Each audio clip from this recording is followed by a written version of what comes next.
Why do you answer everyone so quickly? Why do you explain so much? Why do you always find a way? Do you feel bad when you don't reply? You do this because you want to, or because he learned that's how people become. What do you think happens if you don't answer? What if it doesn't help? What if it doesn't hold up? Have you tried it yet? Or do you just imagine the worst and keep doing it? This video exists for one reason only. There's a kind of exhaustion that doesn't come from an excess of tasks. It appears even on empty days, even when seemingly nothing significant has happened. A type of burnout that can't be explained by hours of sleep, vacations, or breaks. You wake up and you already feel it. You go to sleep and it's still there, as if something inside you is being used all the time, even when nobody is asking for anything.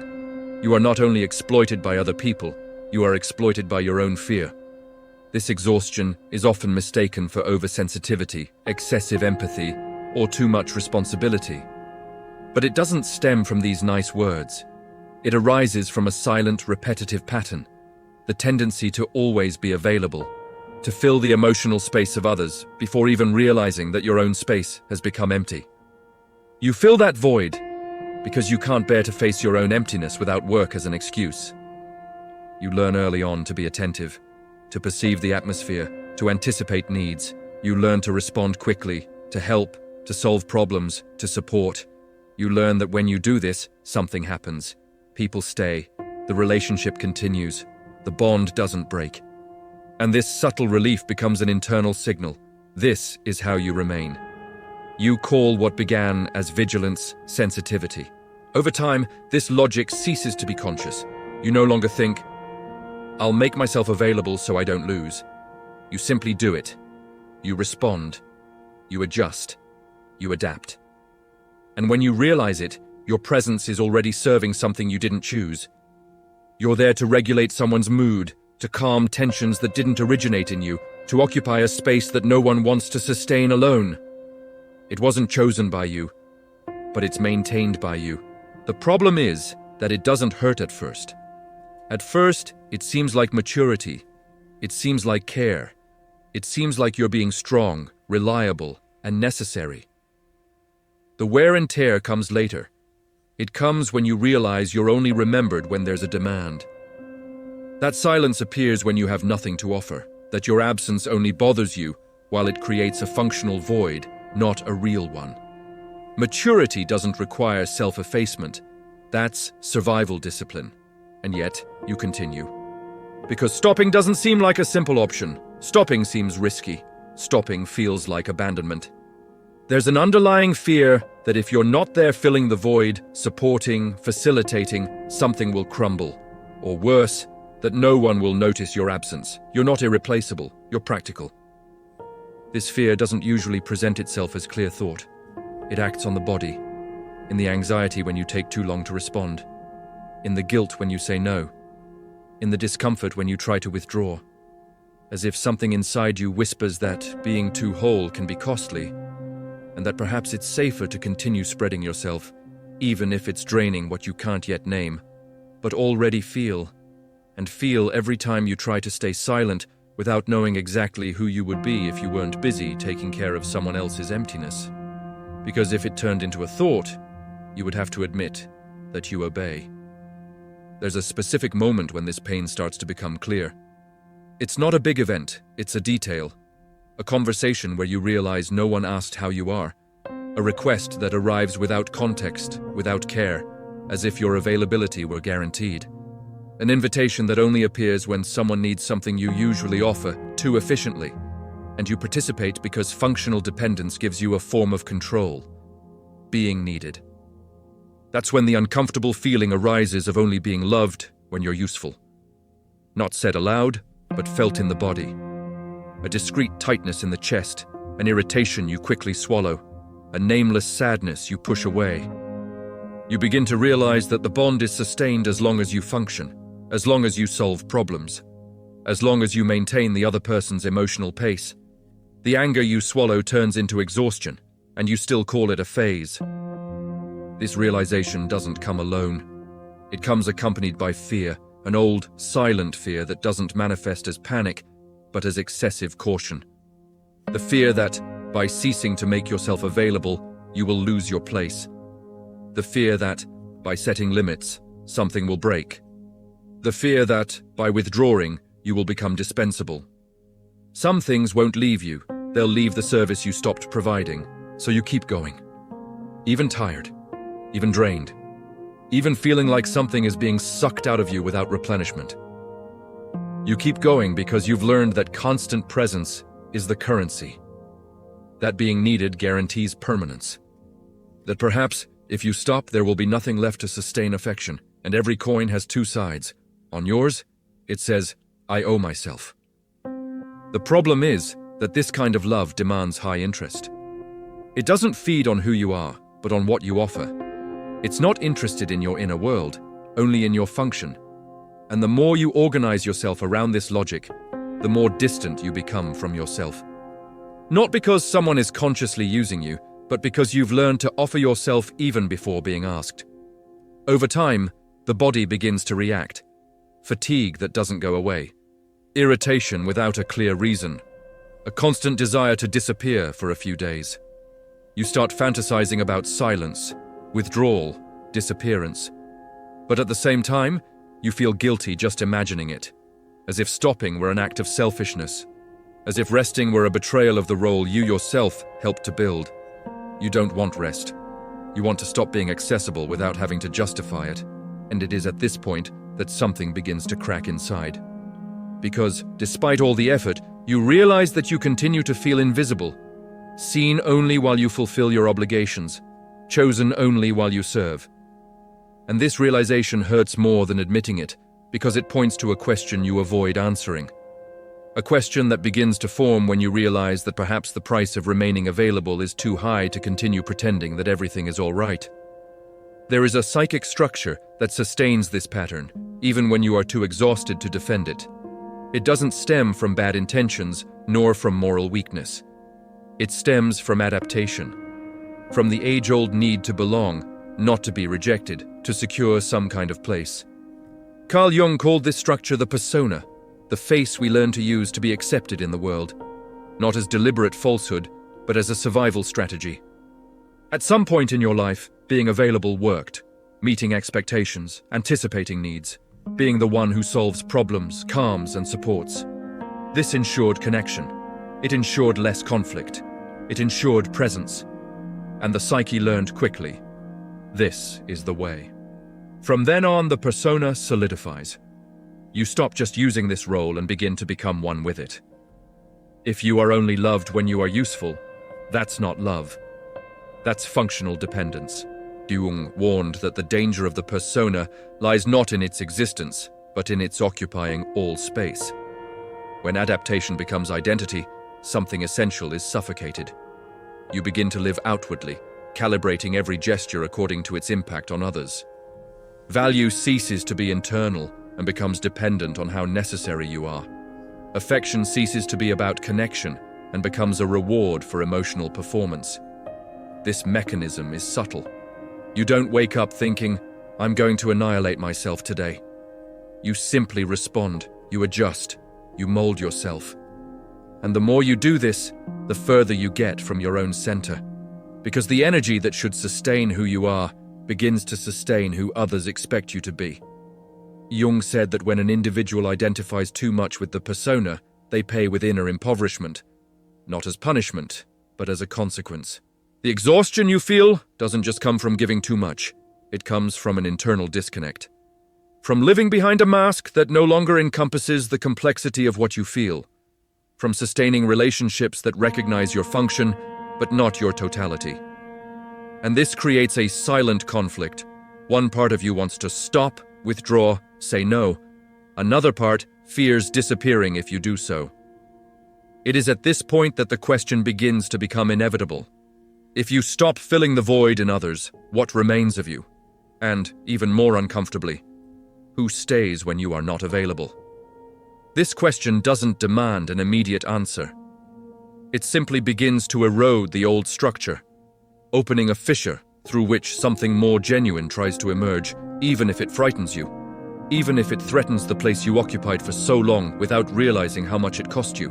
When you start looking closely at this pattern, Everyday life begins to reveal things that previously seemed normal. Messages that always arrive with an embedded request. Conversations that revolve at length around the other person's problem, but end quickly when the focus shifts to you. Relationships where you listen constantly, but your speech always seems inconvenient, too long, too heavy to be heard. At work, you're the one who solves problems, who fills gaps, who holds what nobody else wants to hold. And you receive recognition for it, sometimes even praise. But you realize that this recognition never translates into real choice. You're remembered for putting out fires, not for deciding paths. You're valued for your ability to sustain, not for your vision, your desire, or the unique presence you carry. You're not irreplaceable. You're practical. In romantic relationships, something similar happens. You feel you need to be okay so as not to be a burden. That you need to be understanding so as not to lose them. That you need to understand the other person more than be understood. And when you try to occupy space, something freezes, the atmosphere changes, the other person shuts down, gets distracted, minimizes their presence. Not out of explicit cruelty, but because the bond was built around. In romantic relationships, something similar happens.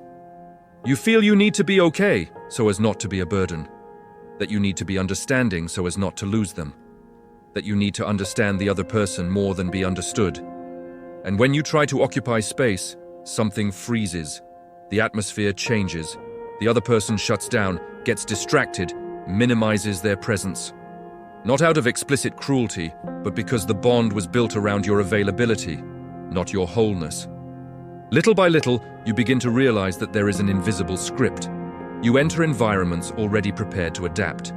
You observe the tone, sense the atmosphere, adjust your behavior. And almost no one notices this effort, because it happens before the main scene. You mold yourself internally so that everything works externally. But this continuous adjustment exacts a silent price. This price appears at the end of the day, when you feel you've been with people, but not with yourself. It appears when you try to rest and can't, because your body is still on alert, waiting for the next request, the next demand, the next void to be filled. It appears when you wonder, without the courage to say it aloud, if anyone would miss you, if you simply stopped. And it is here that the pattern reveals itself most clearly. It's not about being actively exploited all the time. It's about occupying a position that's too functional to be seen as presence. About being so available that your absence is only noticed when it causes inconvenience. And this realization hurts because it dismantles the fantasy that giving more, understanding more, supporting more would one day result in genuine recognition. What begins to form then is an uncomfortable suspicion. Perhaps the problem isn't a lack of worth, but the way you've learned to prove your worth. Perhaps the burnout comes not from the world demanding too much, but from you having accepted an implicit contract where your value depends on always being there, even when that means disappearing a little more each time you say yes unwillingly, and continuing to be the support that no one asks if they can still sustain. There's a point where what seemed like a virtue begins to reveal itself as a trap. Being understanding, responsible, emotionally mature, available. Words that sound good, that earn discreet compliments, that build an image of someone reliable. But when these qualities cease to be a choice and become an obligation, something becomes distorted. You are no longer someone who offers. You become someone who is expected. Virtue becomes function, and function becomes prison. You realize this when you try to back away a little and the environment reacts. Not with open violence, but with strangeness. A different kind of silence, a subtle irony, a curt comment about you being distant, cold, different, as if your presence had a fixed format and any variation was a breach of contract. A contract that no one signed, but everyone seems to demand. Being mature, in this context, comes to mean swallowing discomfort. Being good becomes synonymous with not bothering anyone.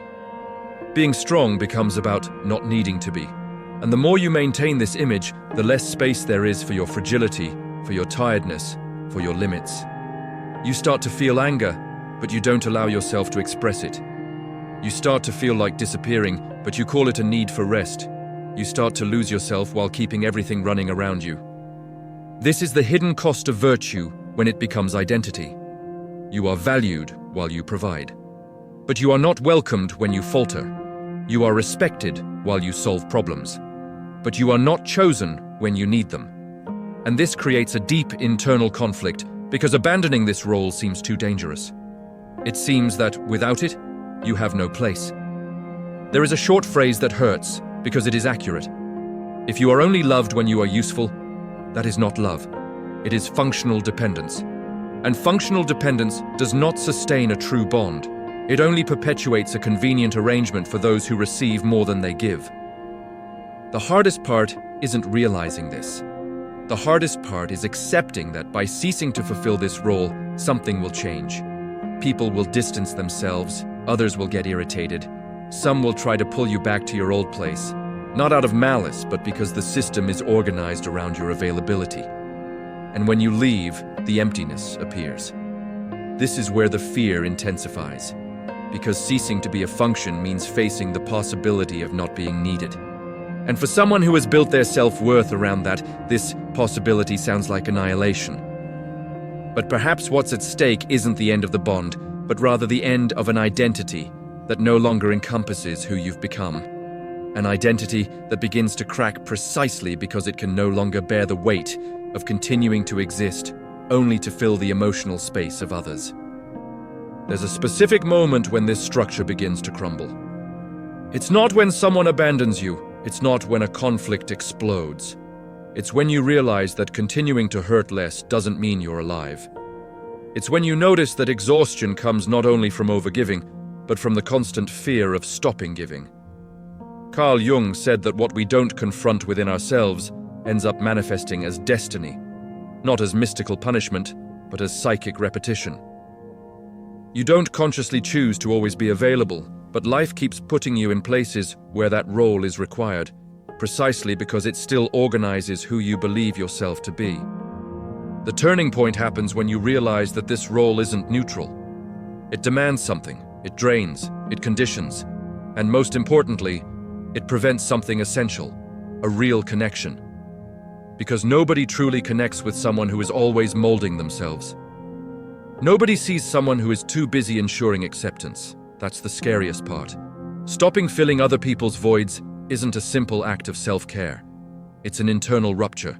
It's accepting that by withdrawing your energy, you leave visible holes, uncomfortable silences, frustrated expectations. And that this isn't a mistake, it's an inevitable side effect of ceasing to support what was never yours to carry. Here comes the phrase that cuts through, because it offers no shelter. As long as you remain available for everything, you will never be chosen by those who truly see. This realization isn't meant to comfort you. It's meant to displace you, to show that your presence can only be recognized when it ceases to be predictable.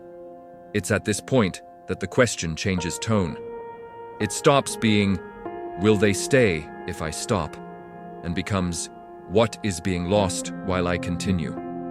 Because the truth is that something within you has already been sacrificed for some time. Your spontaneity, your desire, your capacity for not knowing, for not solving, for not sustaining. The emotional shift doesn't bring immediate relief. It brings risk. The risk of not being called upon, the risk of not being sought after, the risk of discovering that some connections only existed because you occupied a position too functional to be questioned. But along with this risk, something that didn't exist before emerges. The possibility of existing without performance. And that's exactly where the ground starts to shift. Because by ceasing to offer yourself as a solution, you find yourself facing the void you once filled. A void that now demands something else. No more automatic responses, no more silent adaptation, but a conscious choice about who you are when you're not serving. And what happens to your life when you accept that being seen might cost you losing those who only knew how to deal with you while you remained available. When you sustain this shift for more than a few days, the world begins to respond. Not in grand ways, but in the details. People take longer to reply. Invitations stop coming. Some conversations lose intensity. Others take on a strange tone, as if something is out of place. As if you've broken a rule that no one ever explained, but everyone expected you to follow. This is where the real tension appears. Because the environment doesn't react to what you say, it reacts to what you stop doing. To your pause, to your limit, to the silence that you previously filled with care, attention, and constant presence. When you stop, the emptiness is exposed. And not everyone knows how to deal with that. Some will try to pull you back. Not with direct requests, but with guilt. With reminders of how you were always there. With comments about you being different, distant, less accessible. Others simply walk away, without confrontation, without explanation. Not because you were wrong, but because the relationship depended more on your function than on your actual presence. This hurts. There's no romanticizing this. It hurts to realize that certain bonds were sustained by your exhaustion. It hurts to understand that, by withdrawing, you are not sought after, but replaced. And it is at this point that many retreat. They return to the old pattern. They resume their role. Because the external silence seems more threatening than the internal drain. But something starts to happen if you don't go back. Something subtle, almost imperceptible at first. You begin to feel your own body again. The quality of the tiredness changes. It's no longer diffuse exhaustion, it's incomplete but honest rest. Anxiety decreases at times and increases at others, but now it has a purpose. You know what you're afraid of. You know what you're risking. And there's also a new discomfort. The lack of applause. Nobody validates your choice. Nobody says you're doing the right thing. On the contrary, you might hear that you're selfish, closed off, less available. And here's a hard truth to swallow. When you stop filling other people's voids, you cease to be convenient. And convenience is often confused with love. This is the territory where identity begins to be renegotiated. You are no longer just an answer. You are no longer just a function. But you also don't yet know exactly who you are without it. There is a strange interval between ceasing to be what was expected and still not knowing how to fully sustain what emerges. An interval of solitude, of doubt, of internal estrangement. It is in this interval that many give up. Because being without a place hurts. But perhaps this is not a void to be filled. Perhaps it is a space to be inhabited. A space where, for the first time, you don't need to adapt immediately. You don't need to explain yourself. You don't need to offer yourself. A space where something more genuine begins to form, even if it doesn't yet have a name. Even if it still frightens you.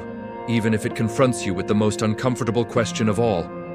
Who do you become when you are not busy ensuring that others don't feel empty?